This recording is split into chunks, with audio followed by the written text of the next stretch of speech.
Happy 62nd birthday to Doctor Who. I was weighing up, should I do a video? Should I not do a video? And I thought, it's one of my favourite TV shows of all time. The Doctor is one of my favourite fictional characters of all time. Of course, I've got to do a bloody video. So a shout out to anyone who's ever watched the show, whoever loves the show, and whoever's taken part in making the show. I don't care if you make the coffee, do those beautiful costumes, those beautiful sets, the actors, the directors, the writers, the gaffers, anyone in his 62 years who's ever worked for the show. I absolutely appreciate all your hard work, even on episodes I didn't care for or enjoyed. Now, one of the reasons I wanted to do this video, of course, I want to celebrate Doctor Who. I want to celebrate Doctor Who, even though it's not the most proudest times of the show's history. To show you this, I'm sure you've seen this image. So, this is a picture of Paul McGann, the 8th Doctor, and Billy Piper, maybe, as the present day Doctor. What's that, Doctor 16? I can't even fucking keep up with it. But anyway, right? So most Doctor Who fans who have seen this online think this is a fake image. I'm not sure, to be honest. It could be real, it could be fake. But there's a clue why it might be fake. I don't want it to be fake. I'd love this to be true. She looks fucking brilliant here. But anyway, I'm going to zoom in behind Billy and Paul and show you something. Bear with me. Right. If you can see here, don't look at Billy, but look at the two men behind Billy, right? They're wearing masks. Now, they may be working with toxic material, and that's why they're wearing masks, but also, you know, everyone used to wear masks because of COVID a few years back, right? So they could have been superimposed at the back if this was posted, and, you know, to make it look like an active set, because as far as I know, people don't wear COVID masks anymore. Now, they don't look like the traditional masks you would wear and everyone was wearing at the time. I don't know. Someone can comment or tag me over on Twitter at MoviesTVMan and tell me what kind of masks these are, if you can see. But this could be evidence that this picture is fake. But the reality is, I don't want it to be fake. I don't want this to be fake. I want this to be real. I absolutely want this to be a real image, right? Because the rumour is they're bringing everyone back. And as I say, Billy Piper is a really good actor. She could play a great Doctor, no question.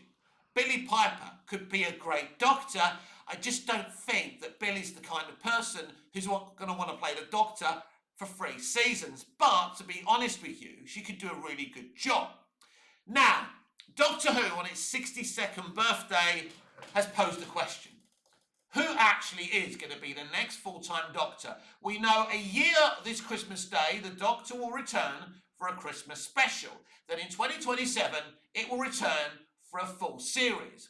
Why have the BBC set this out to public knowledge so early and so quickly?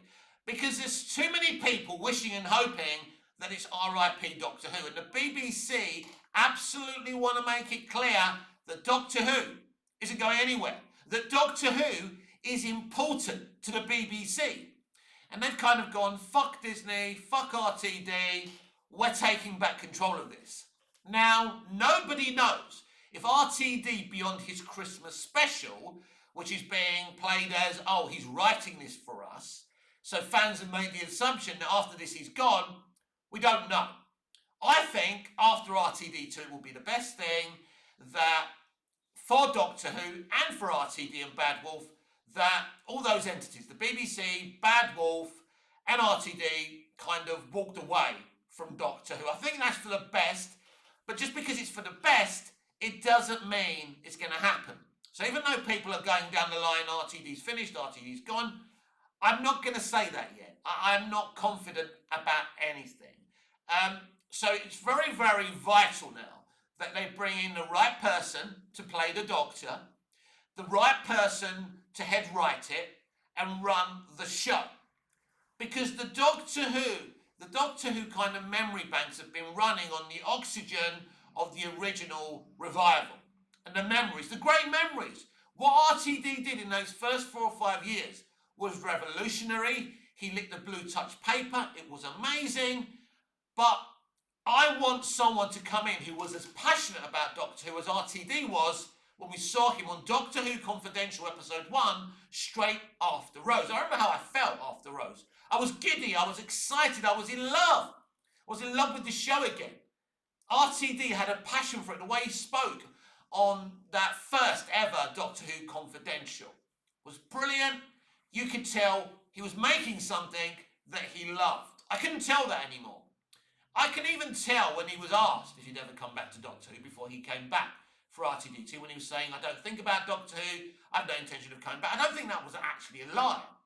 Something happened to convince him to come back. Was it spondulics, money? I have no fucking idea.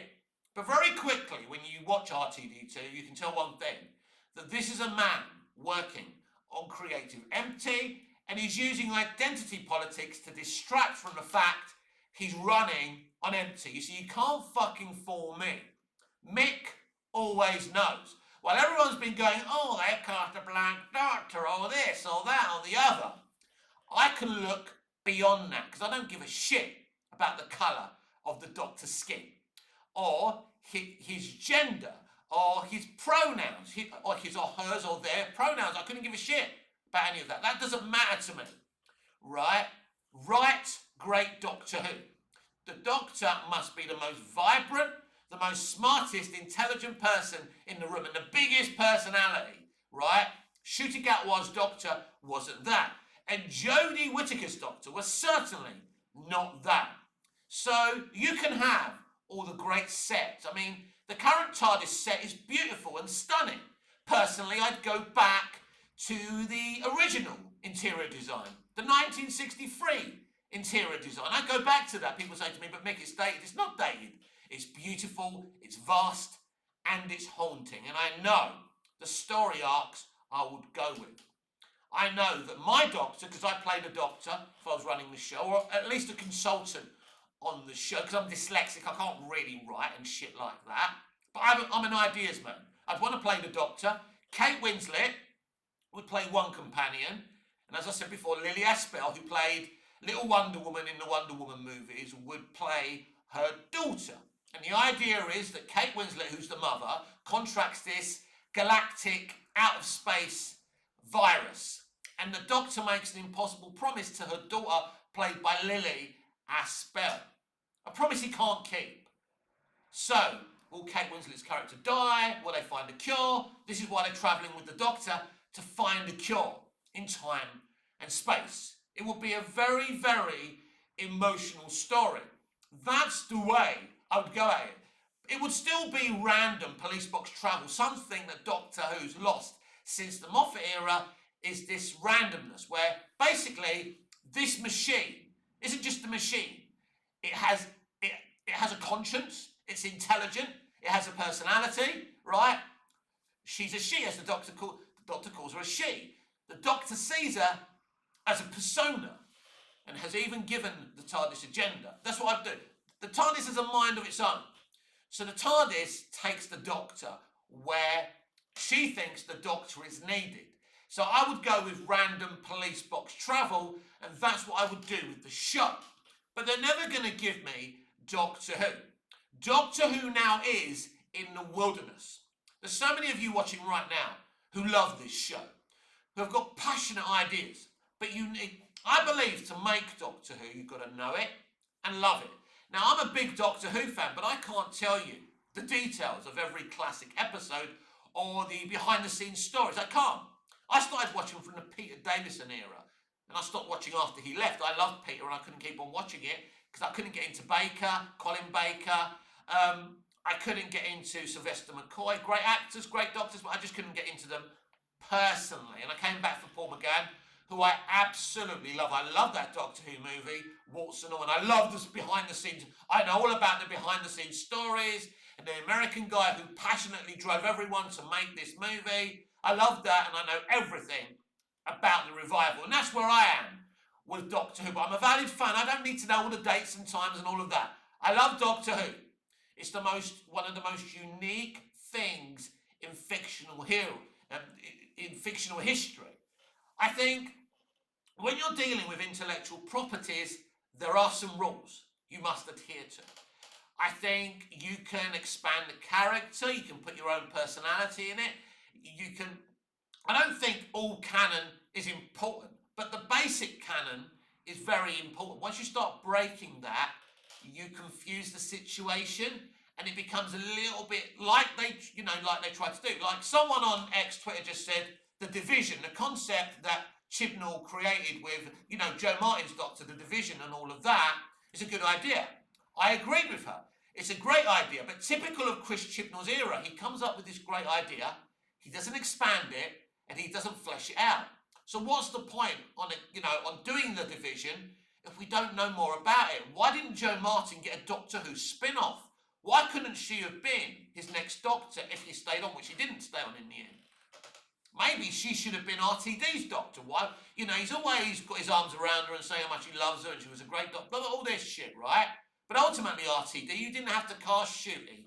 You literally had a black Doctor ready-made in Joe Martin. She was great. The brief time we saw her, she was great. But you went with Shooty Gatwa, and let's be honest, it wasn't like the writing was great, but the problem was, if he couldn't write for Shooty, was his writing for Joe going to be any better? RTD shouldn't have come back. RTD needs to go. Great job, first 5 years. If it wasn't for RTD, Doctor Who wouldn't be on our telly boxes today, right? I'm grateful to him. He's one of my creative idols. I look up to him as a writer, but at the end of the day, it's time to let go. And it's either time to let somebody new come in, but it has to be someone. Whoever writes Doctor Who cannot be writing it on identity. You have to be good enough, and you have to love this show and this character to be writing Doctor Who. Again, I don't care if you're female, if you're male, what colour you are, what pronouns you are, what gender you are, they, them. I don't give a shit about that shit. None of that shit matters to me as a Doctor Who fan. Somebody who loves it, who has got a spanning imagination, must get this job. And it's very important who the next Doctor is. We know Billy Piper will be on that Christmas special. I think we know Billy Piper will play some kind of part in that Christmas special, whatever that is. But ultimately, going forward, I think it's safe to say Billy won't be the Doctor. I don't think Billy would want to be the Doctor full time anyway. But yes, there's a big, important, vital future. Whatever episode of Doctor Who you're rewatching today, enjoy it. If you love it, it's valid. Remember that. Ignore the rest of the internet. Fuck them. They're just being negative for being negative. If you love something, you love it. Happy Doctor Who Day, everyone. Happy 62nd birthday, Doctor. You have been a hero of mine. And by the way, just before I go, I'm just going to say something that's very important. I remember that everyone jumped to Jodie Whittaker's defence when people were saying she shouldn't be the Doctor because she was a woman. I never had that opinion. I never went after her, and I never would. I criticised her Doctor creatively. She was shallow. She was an empty soul. There was nothing there. She was undeveloped, just like her companions. But I had no issue with there being a female Doctor. I had no issue with there being a black Doctor, by the way. But it's funny how everyone didn't have the same energy when the ageism was directed at Peter Capaldi. And I remember the Radio Times doing article after article defending the fact that Peter Capaldi was an older Doctor. And you've noticed that Peter's not very happy with the BBC and the people in power when it comes to Doctor Who, because he wanted to remain as the Doctor after Moffat left, and Chibnall wasn't having it. And as you've heard from Peter, he'll never return to play the Doctor again. And what a sad realisation that is, because nobody playing the Doctor has ever loved this character or this show or the fans, us, more than Peter Capaldi.